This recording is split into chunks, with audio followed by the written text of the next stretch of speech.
In August of 1944, amidst the relentless Allied push to drive German forces back across northern France, Canadian troops would encounter a German soldier of extraordinary height. Standing with his hands raised in peaceful surrender, the towering figure was frisked and questioned, eventually revealing his name to be Jakob Nacken. Born on February 15, 1906 in Dusseldorf, Germany, Jakob grew to an astounding height of 7 foot 3 inches tall by adulthood, far exceeding the stature of his parents, who were both 6 feet tall, and even surpassing his tallest sibling, who measured 6 feet 7 inches.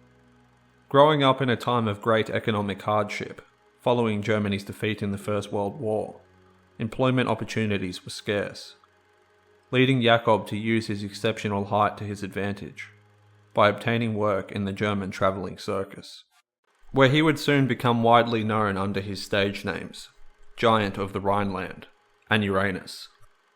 He was known to have worn size 17 boots, and is said to have consistently sported bruises on his head from hitting the tops of doorways. For nearly 2 decades, Jakob would tour all over Europe, becoming a celebrated figure in the entertainment world. One of his most notable appearances came at the 1939 New York World's Fair, where he wowed international crowds. During his time with the circus, he would marry a woman named Maria, who stood at 5 feet 8 inches tall, creating a striking contrast that only added to his fame. By all accounts, Jakob had seemed content with his life as a minor celebrity. Upon the outbreak of the Second World War, Jakob had returned to Germany, and he was almost immediately drafted into the Wehrmacht, where he would be recorded as the German army's tallest enlisted man.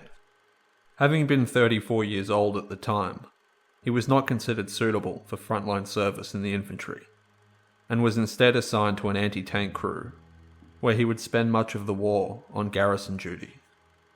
By the summer of 1944, he was stationed on the defensive line in the strategically important port city of Calais in France. Approximately 1 month after his arrival, his garrison of 250 men found themselves cut off and surrounded by Allied forces. With no hope of victory, they soon surrendered to advancing Allied troops of the Canadian 3rd Infantry Division.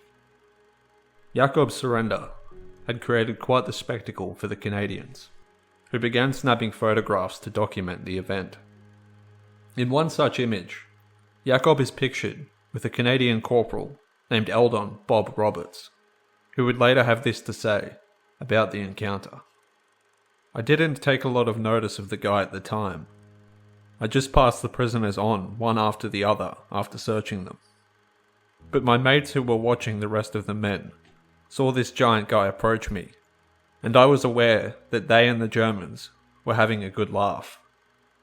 Following his capture, Jakob would subsequently be taken to England as a prisoner of war, where he would remain until the end of the conflict. After being released in 1945, Jakob would return to his hometown of Dusseldorf, only to find it had been decimated by Allied bombing. Though miraculously, he would find that none of his family members had been killed during the war. He would spend the next 4 years working odd jobs, before it was announced in newspapers that Jakob was planning to immigrate to the United States, having publicly expressed a desire to leave post-war Germany. He and his wife would arrive in the port of New York City on the 6th of December 1950. Initially, Jakob found work in the American travelling circus, but it seemed that the thrill of the spotlight had worn off, with him leaving after just 1 season. He would soon reinvent himself by working with young children as a Santa Claus, being marketed as the tallest Santa in the world. Jakob would also make numerous appearances on television, where he was billed as Germany's Long Jake. His final notable public performance would occur in 1959 at the Ripley's Believe It or Not show on Broadway. In his later years, Jakob returned to Germany, where he lived a quiet life until his death on March 29, 1987, at the age of 81.